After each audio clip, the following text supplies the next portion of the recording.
two types of moments that reveal your higher self to you, your true self. That's moments of great personal crisis and peak moments of full immersion. As always, getting straight to the point. You're welcome. One thing to pay attention to is that I said moments that reveal your higher or true self to you. Another way to say it would be moments that give you a glimpse into or peek into what your higher or true self is, or moments that allow you to get in contact with your higher or true self. So here we are not talking about moments that transform you into your true or higher self. We are acknowledging that it's a journey that lasts as long as you're alive, and it's working towards your higher or true self, moving towards your higher or true self. So what is the purpose of these moments? Is to reveal where you should be heading, is to reveal what is possible, is to reveal what is authentic to you, rather than to speed up the process in the sense of skipping all the steps, effort, discipline, consistency, patience, and all the other qualities and actions that are required for that journey. This is an insight that comes from mythology, philosophy, psychology, literature. This is something that is, I would even say, one of the culminations of human wisdom when we look at all the different sources. Great personal crisis or moments of great personal crisis and moments of peak full immersion is what gets you in touch, in contact with, or allows you to glimpse into your true higher self. Now, let's talk about a little bit, or a lot, let's see, about these two different types of moments. Great personal crisis probably makes sense and doesn't need much explaining. Those are the moments or periods of life. When we say moment, it doesn't mean that it's literally a couple of seconds or a couple of minutes.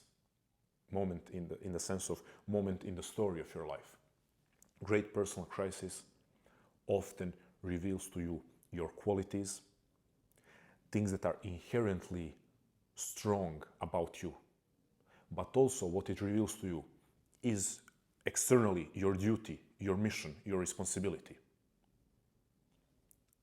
Again, philosophy and psychology, but also mythology, are full of examples of humans who discovered their true self and found their mission and purpose and calling in moments of great personal crisis or sometimes even tragedy. One thing to point out here, maybe before I even get to the moments of peak immersion. When I'm talking about psychology, because mythology, okay, fictional characters, some of you are familiar with the idea that stories are carriers or containers of eternal wisdom. But some of you might be influenced either through your formal education or through your own journey of personal growth and development. Some of you might be influenced by schools of psychology that propose that humans have no essence, that humans are born like a blank piece of paper, and that they are pretty much bags of meat and neurons to be conditioned by their environment. Thanks to, one of the main figures to give credit for this pathetic excuse for how to see humans is B.F. Skinner. So when we study in school about psychology, one of the first names that you hear is Skinner. Anyway, I'm not talking about that type of psychology that wants to reduce you and me, once again, to a bag of meat and neurons that is to be figured out and programmed and conditioned and has no essence in it. I'm not talking about it. Because that school of thought or those schools of thought would say, there is no essence that is discovered in great personal crisis. There is no essence that is discovered in moments of deep immersion through curiosity. That's no essence. That's simply conditioning. It's how one's life and development unravels based on external factors. I reject that idea. I'm not talking about that. So, to come back to great personal crisis, it reveals what's authentically true and strong about you. It reveals your qualities to you. It reveals your mission, your calling, your responsibility, your duty. Maybe not your lifelong duty, maybe your duty for a period of life. Consider Viktor Frankl's Man's Search for Meaning, that gives this great idea that is so overlooked when people talk about man's search for meaning. You know, they kind of hold on to the central idea that we are pursuing meaning and not happiness, or that we should be pursuing meaning and not happiness. But one thing that I don't see people discussing enough is Viktor Frankl gives us this idea that you can have multiple meanings throughout the course of your life. So you are responding to the meaning in front of you. The meaning in front of you is the task or duty or responsibility in front of you. And I think that's extremely encouraging. Yes, there are people out there who at age of 6 discover their mission or calling, and that's the sole central focus of their life through the entirety of their lives. You know, that's Bach, Mozart, Beethoven. I'm kind of just thinking of musicians because to my knowledge they are, especially classical musicians from the past, you know, they are prime examples of humans who literally spent their entire conscious life focusing on one mission. But for a lot of us, that's not going to be the case. And a lot of you wouldn't want a life that requires so much sacrifice. A lot of you want to respond to different tasks and different meanings of your life based on the stage of your life. So, kind of to take this that Viktor Frankl phrased, I encourage you to go back and read the book if you have it. It's a short read. It's not the easiest in the sense of it, you know, it can invoke a lot of emotions and a lot of moments of contemplation, but it's not the longest read. I encourage you to go back precisely because of the idea that there are multiple meanings throughout the course of your life to respond to, because there are multiple tasks in your major tasks in your life to respond to. So let's insert that in the idea that great personal crisis will reveal your true self, your higher self, by showing to your qualities, your strengths, but also by pointing to you what is the current thing to respond to. Then we could get into philosophical debate, okay, how is it pointing your true or higher self? But then here we have multiple different meanings. Well, there are things about you, or there is something about you that will be needed to respond to all of the tasks of your life. There is something in you that you will be using to respond to all of those tasks, to face all of those challenges, to fulfill all of those missions. Another thing that I encourage you, look at the historical figures and fictional stories that show this example of someone finding their, again, don't maybe limit yourself to the idea of higher or true self, calling, mission, purpose, maybe even passion. Look at the examples, fictional or historical, of people who found one of the mentioned things in moments of, or through moments of great personal crisis, challenge, maybe even tragedy. And we have a lot of, for example, humanitarians who found it through tragedy, who responded to tragedy and deep suffering that they saw or experienced. And they found their true self, their higher self, their calling, mission, purpose in that suffering that they usually observed somewhere really close to them or experienced. Now let's move on to maybe something that is less obvious for some of you at least, and that's, you know, this phrasing when I said peak moments of full immersion. I know it can sound vague, so let's explain it. It is those moments of life that are reached through curiosity, other qualities as well, but now let's focus on the central one, or not central, initial one, that's curiosity. Moments of deep immersion in an activity, in a task, in a project that leads to, once again, your true or higher self that will respond to a certain calling, mission, purpose, or passion.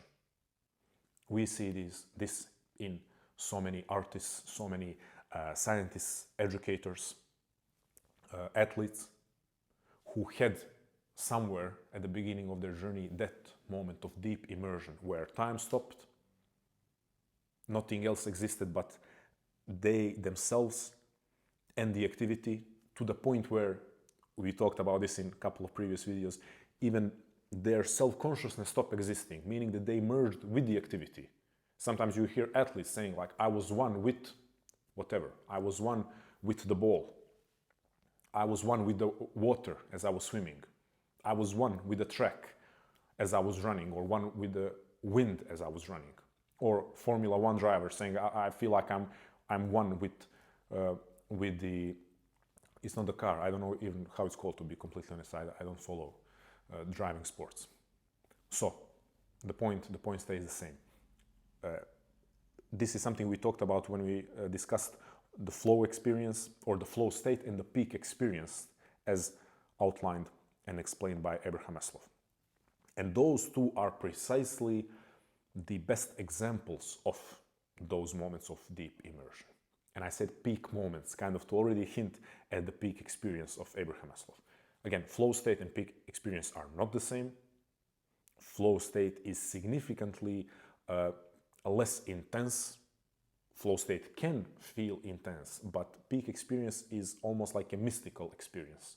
While flow state can be reached while walking around your neighborhood by simply focusing on your cadence, focusing on your steps, setting some kind of goal.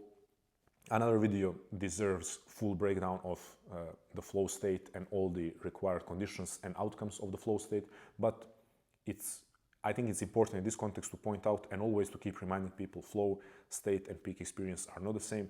It is important because as we are building this knowledge, hopefully a lot of you are going to stick around for this journey that I'm taking you on and that I'm walking with you.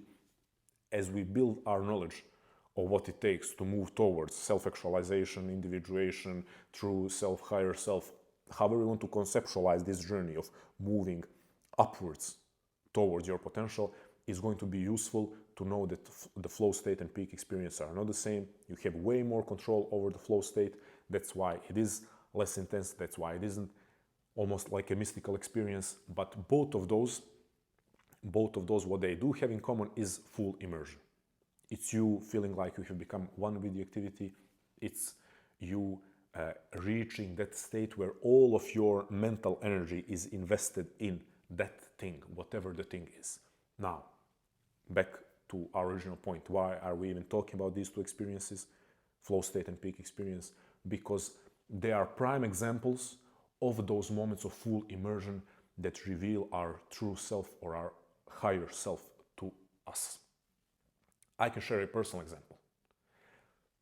It was around 8 years ago when I spent a whole day researching a topic, and I didn't feel the day go by. And there was a sense of euphoria. And I wasn't able to fully articulate what was happening to me on an emotional and psychological level. But now I can articulate. I realized that I never experienced that level of engagement and involvement in something. Now I can look back and say, even though the topic that I was researching that day was not Nietzsche or Carl Jung or Alfred Adler or Abraham Maslow or Rollo May, it wasn't the things that I'm discussing today. It's somewhat related, but not exactly that. It would be opening a whole new topic if I started talking about that right now. Even though it wasn't precisely what I would end up devoting myself to, what I did discover is deep interest for ideas. And it came from that moment of full immersion. There was an idea that interested me, and it was first time since school. And I wasn't a committed student. I wasn't a dedicated student, so I haven't experienced in school what it's like to day by day, week by week, continue truly investing myself in understanding a certain subject better. Honestly, I can say I didn't do that. So it was maybe the first time in my life, or first time since early grades of elementary school, where I was fully immersed in learning about a subject. And it pointed me not to the fact that that particular topic would end up being my life mission, but that there is deep yearning for understanding ideas and exploring ideas in a way that is not meant just for me. It's with already a desire to share with others. It was with a desire to understand them on a level where I would be able to talk about that with other people. I would be able to help other people understand the idea. And it was actually around 1 year later, so that initial peak experience, or at the very least flow state, was around 8 or 9 years ago, and it would only be around a year and a half or 2 years later that I would reach the same state of full immersion with the topics that I would end up devoting myself to. So I think this could be an interesting example, because this moment of your true or higher self, or the potential of your mission or calling being revealed to you, it's not always fully fleshed out. For me, it started with this insight about how deeply I can get engaged in learning ideas, and the difficulty of not thinking about those ideas. Because after that specific day that I remember, and that I will remember for the rest of my life, where I spent the whole day researching that topic, I ended up actually continuing to do so for the next month and a half, 2 months, every single day. But it was that first day that was very specific, because nothing similar to that ever happened to me previously. So I did continue studying the topic. It was the difficulty of letting go the exploration of an idea. And you see, sometimes even you continue being immersed in something and studying something and devoting yourself and your time and your energy and attention to something for a couple of months, and it's still not the thing, which is extremely important for this discussion. So let me just, we will remember this, that sometimes even after months of investing yourself into something, it doesn't have to mean that it's the thing. We are remembering that as a side note. Let me just go back and say, my first insight was that there is deep yearning for exploration of ideas, but I would only later find the ideas that feel like they are truly my mission, my calling, my purpose, and that are very much connected with what my true self or what my higher self is or could be. Now, the first thing that we mentioned in relation to these peak moments of immersion is curiosity. Let's add a couple of more qualities that are needed for that. Curiosity, focus, consistency, and patience. Okay, curiosity, you have to start somewhere. To arrive at these moments, you have to start somewhere. You have to, don't say that you're not curious. There is no single human being who is not curious. Not being curious means just that there have been so many psychological defenses that you have mostly unconsciously set up to protect yourself from some past experiences in your life. So from some past pain and or disappointment. There is no human who is not curious. So, curiosity, developing curiosity, reawakening curiosity by allowing yourself to try things, allowing yourself to explore. So, curiosity is the starting point of allowing or setting ourselves up for these peak moments of deep immersion that will allow us to then discover our true or higher self, have a sneak peek into our true or higher self. Focus. We talked about this in multiple videos. one of the greatest lessons from the flow state and the peak experience is that you need to have the ability and the capacity to focus on something for long enough to even reach those higher states of consciousness. Because deep immersion means your full mental energy is invested in one thing, in the task at hand, in the activity at hand. Sometimes it's your full mental energy is invested into a person that you're talking to or having a conversation with. Sometimes a conversation might be that peak moment that reveals your higher self to you. We can never say enough about the fact that the ability to focus and not get distracted is the fundamental skill of becoming who you are, becoming who you could be. And those two are the same. Who you are in essence is who you could be and who you should become. Carl Jung said, the greatest privilege of a lifetime is to become who you truly are. Nietzsche said, we want to become who we are. Abraham Maslow said, self-actualization is the desire to become more and more of what one is.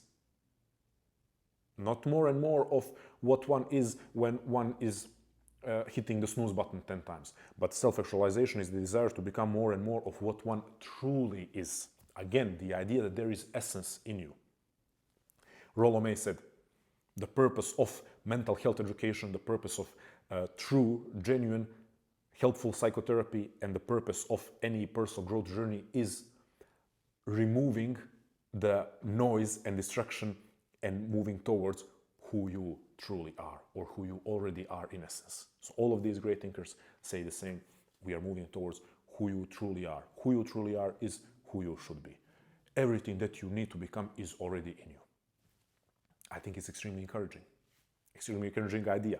Big project, great project, exhausting project, lifelong project, but a worthy one, and extremely encouraging to know that there is something in you. There is something in you seeking to be expressed, seeking to be explored, seeking to be actualized. You're not a blank piece of paper. You are not a bag of meat and neurons to be managed, trained, programmed and reprogrammed by the environment, by the family, by the school, by the corporation. You are not a mechanism.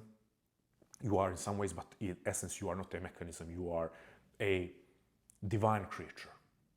For some of you, maybe that's a lot, the statement divine creature, but I will say that way. Your life is unique, and because of that, you are divine. Your life matters. Your life is as unique as it gets, and there is nothing blank about it, as Skinner would propose. Okay, I got a bit excited because that does get me excited. I don't like the idea. I really don't like the idea of us being just bags of meat that are conditioned and programmed by our environment and by people who know how to manipulate. We have covered curiosity, focus. So you do need to focus. It's not that you need to focus. It is the central, fundamental skill of becoming who you are. And especially in the digital age, I think we discuss that almost every single time when I talk. It's always been the case that you need focus, but it's never been more important because we are living in an age that is actively fighting to take away your focus and to steal your attention because it's the most valuable resource today. We are living in attention economy. So it was never more important to be able to focus. Curiosity, focus, consistency. You are not going to reach that peak moment on your very first try. And we cannot be actively trying to force the peak moment of full immersion. You have to understand that this is a journey. And maybe you're going to try different things, engage in different projects, and you won't get the spark that poets talked about, not just psychologists that I listed, spark that poets talked about, that, again, divine, yeah, in some way, yeah, divine. For some of you, you maybe don't like that term, divine spark. It's something that happens and, again, points you to the fact that, okay, I need to keep following. I need to keep following this trail. Consistency, meaning we have to keep showing up. At this stage of the journey, we are not yet showing up for a specific activity every single day and committing to keep showing up for that same thing for years. Consistency is needed in the case of showing up for yourself and showing up for the exploration of life, exploration of possibilities, exploration of different potential callings, missions, passions. One thing that I say to people is you have to give something an honest try. You cannot go to 3 or 15 practices of Brazilian Jiu-Jitsu and say, it's not my passion. Did you try going to 100 practices? I mean, I can understand that someone can go and after one practice they can say, okay, this is definitely not for me.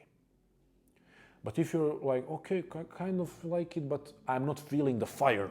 I'm not feeling like, it doesn't always happen like that.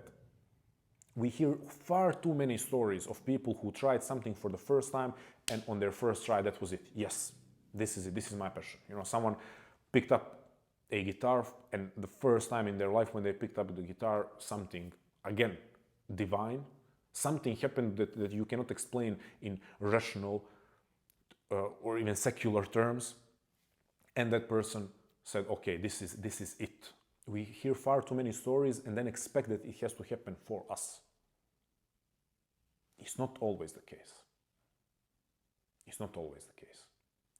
I would argue that that's the minority of cases where it happens instantly. So my question is, did you give something an honest try? Did you show up for something 100 days in a row? That's why I say consistency, which then leads to patience. Can you keep showing up and have patience for the possibility of something becoming a thing that gives you the moment of full immersion? Can you write? I don't know why I'm grabbing a book, as I'm going to say, can you read? Can you write? Can you write 100 days in a row? Maybe on the 98th day, you get a moment of full immersion that reveals your higher or true self to you. Can you do that? Can you, without a guarantee that something will provide this higher state to you, without a guarantee that this thing will point you towards your higher self, your true self, your calling, mission, purpose, whatever you like? Can you devote 100 days to it? Can you stay consistent and patient? That's the question. So once again, for those peak moments of full immersion, that will give you a sneak peek into everything that you could become. Again, I'm leading with consistency because it's the value that shaped my life and that really marked that it was the turning point of my life. The development of consistency is a skill.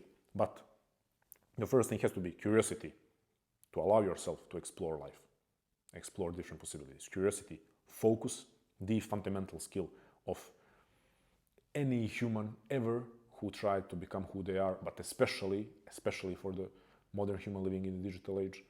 Focus, consistency, because we have to keep showing up, and patience. Patience, because the thing is not going to happen, the peak moment is not going to happen on your first or 15th or maybe 20th experience of engaging in something. Sometimes going to take months. We kind of covered hopefully we really covered the peak moments of full immersion. And we spent more time talking about it because I feel it does need more exploration and more explanation than moments of great personal crisis. Because in great personal crisis, we cannot really break it down like this. There is no need to break it down like this. There is one question. Is there a challenge that you need to respond to right now? That's it. Moments of great personal crisis will be obvious and will reveal themselves to you. There is no need to talk about curiosity. Focus is going to help you get through the experience. But it's not like focus will be needed to figure out that you're in great personal crisis.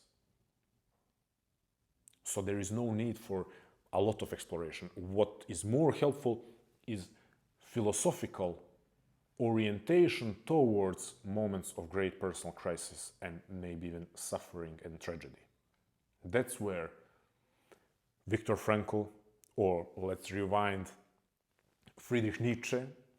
Viktor Frankl was definitely influenced by him, as were all existential thinkers. By the way, Viktor Frankl, although a founder of logotherapy, separate school of psychotherapy, he was very much an existential thinker. All existential thinkers were influenced by Nietzsche. Nietzsche, along with Kierkegaard or Kierkegaard. I also mix up the pronunciations. Kierkegaard would be the appropriate one. In the West, especially in the US, people say Kierkegaard. Anyway, Nietzsche and Kierkegaard stand as godfathers of existentialism. But existentialism, all of these isms tend to place us in some sort of a box, so we want to expand and say existential thinking. Nietzsche and Kierkegaard are arguably the godfathers of existential thinking, and also more precisely of existentialism for sure. So what I wanted to say is philosophical orientation towards suffering, philosophical orientation towards great life's challenges and crises is what's going to help you in those moments. So there is no need to break it down the same way we did peak moments of full immersion. I think this is enough, so let's summarize it, because you're supposed to stop watching YouTube and engage in your life. So let's just say this. Moments of deep personal crisis or great personal crisis and peak moments of deep immersion in an activity, idea. Those two types of moments of life are the moments that give you a sneak peek, a glimpse into your true or higher self, which is, of course, then connected to your calling, your mission, your purpose. And you have to either respond to a crisis, a challenge that's in front of you, or you need to start engaging in projects, activities, through curiosity, consistency, focus, patience. You need to start engaging in things, not 10 things at a time, one at a time, so that you might arrive at the moment of deep immersion into something which will reveal a lot to you, but as you've seen from my example, will not necessarily reveal and fully flesh out your mission for you. It will maybe point you to one of the aspects of who you are and who you are supposed to become. With me, it pointed me to, again, deep desire and yearning for learning and sharing what I have learned. And it was only later that I arrived at what I consider and truly believe to be my true mission, which is these specific topics that I'm talking about.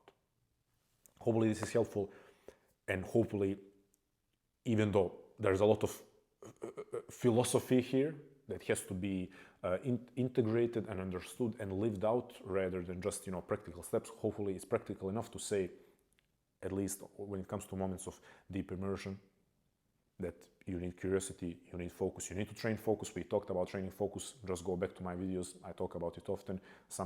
You will see some video titles specifically talking about how to implement focus into your life. And please let me know in the comments if I should talk about this more, if I should talk more about concrete ways I use to develop and keep developing my focus, and that I use to help other people, my clients and people in my community, to keep developing their focus and reclaiming their attention. Let me know if that is something that interests you. And also let me know what you think of this whole idea. And that's it. Last but not least, I'm inviting you to fully embrace the idea that there is essence in you. To fully embrace the idea that there is a self, true self, higher self, to be uncovered and brought to light.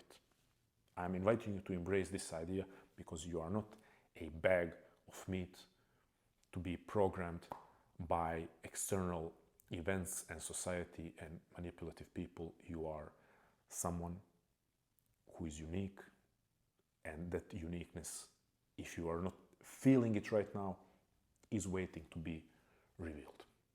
Thank you.